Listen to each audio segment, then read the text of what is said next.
Alright, so welcome back. So this goes for ladies who are planning to become pregnant and are facing some hard times. So there are certain things you need to know. Maybe there's some error that you are making. One is that you don't know your cycle length. So cycle length is the number of days between two periods. So it could be minimum 21 or maximum 35. Between there, any number of days, fine. So we want to discuss the phases of cycle length. So every cycle length is divided into major 4 phases, and these 4 phases, during these phases, the body has hormones that coordinate these phases, and anything you see happening in each phase is coordinated by body hormones. 4 major hormones which involve the estrogen, the progesterone, the follicle stimulating hormone, and the luteinizing hormone. So every phase has a number of days involved. From this day to this day, one phase, from this day to another day. So we're going to do that. Pay attention, don't go. So this is a 28-day cycle length that we are using. So this presentation is for this one. Now, looking here is the first phase is considered as the menstrual phase, and this menstrual phase will range from day 1 up to day number 5. This is the point where a lady will see her menses day 1, 2, 3, 4, 5. It might be 3 days, it might be 4 days, it might even go 7 days. It varies with different people because other factors might be of course, but on the average is considered for 1 to 5. So this is considered as the menstrual phase. During this phase, what happens? 2 different hormones are involved, which involve this estrogen and progesterone. What happens to them is the level of estrogen and progesterone will drop, and when it drops, it gives rise to the release of those integumentary lining that form will share out as menses within a few days. So this phase is gone now.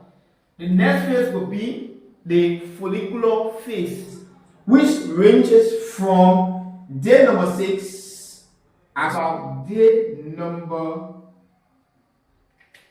12. So we say follicular phase. So follicular phase, let's consider it as follicular phase. Now this day ranges from 6 to 12. And during this day, during this phase, there are other hormones involved. This hormone is called the follicle stimulating hormone, which is this one. We have already discussed this and this. So this hormone plays a role by maturing a sac that contains egg, and the egg will be produced and grow up to get mature before it is released for fertilization. And that is governed by the follicle stimulating hormone. After this phase, the next phase is the ovulation phase, and then the ovulation phase is considered around this point here. So from day number 12 to number 16. And you ask why. So there's a formula, a standard formula in calculating for ovulation day. So looking at your cycle length, which is 28 days, the rule says minus 14. If you minus 14, you will have 14 here.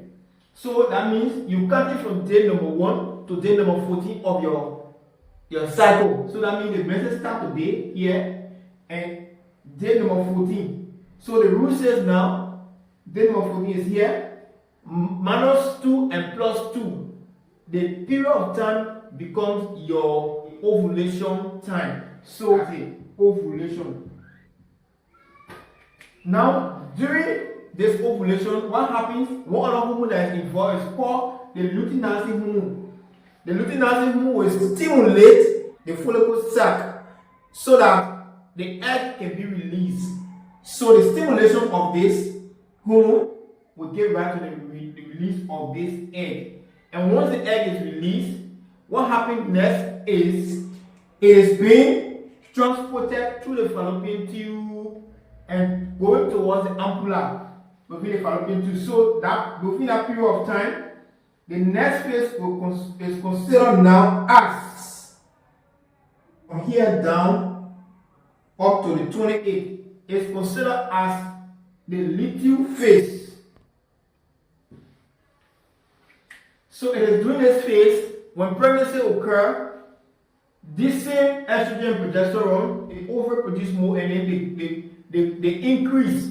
So as to prepare the wall of the uterus, the endometrial lining, to get thick and receive the fertilized egg that will come for the ovulation, so that the egg will be implanted into the uterus after fertilization. So considering this normal pattern, once you know this, in case you don't have growth, you don't have any infection, and yet you are still having difficulties in childbearing, and we have to use this. Let's see what it causes infertility in women from this point. So some of the things that can be affected involve these hormones, the body hormones. So like we said, during the follicular phase, where you expect for the follicle sac to be mature, and this is governed by this follicle stimulating hormones. If this hormone level is inadequate, is very low in a female, then the ability for it to mature an egg to be released will be a problem. So you will have an immature egg, but it doesn't mean that immature egg cannot be released. It can be released, but then at some point in time after fertilization, there's a reason why people can lose pregnancy, because the egg is not mature and being fertilized by sperm. The immaturity cannot allow it to implant well and to even have further growth. The next thing is that, let's assume you have this follicle stimulating hormone that is very mature enough and produce mature egg. Alright, so let's consider that this follicle stimulating hormone is adequate and it is enough to produce a mature egg within the follicle sac. Now, the egg is produced, but luteinizing hormone is very low to stimulate the release of the egg. So egg cannot be released though it is produced. That's how most times now when you see the sac is formed and you go through ultrasound, if the radiologist is not smart enough, he will think that you are developing cysts.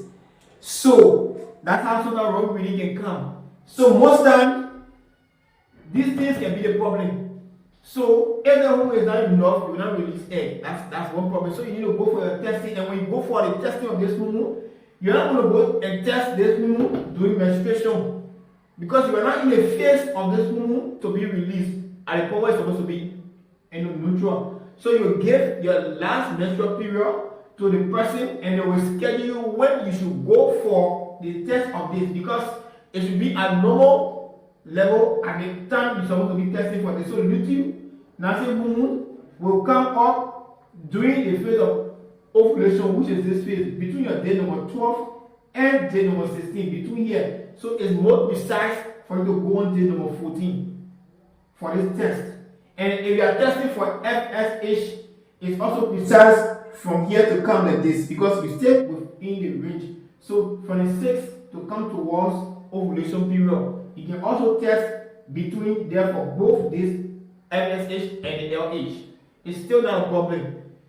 Testing for estrogen progesterone too, you can test between here, because this is where they are actively at a point where they should function to enhance or to activate implantation of the fertilized egg, which become the embryo. So when you measure them and they are very low, then you can give an accurate reading. I guess it's expected to be at this point, but it's low.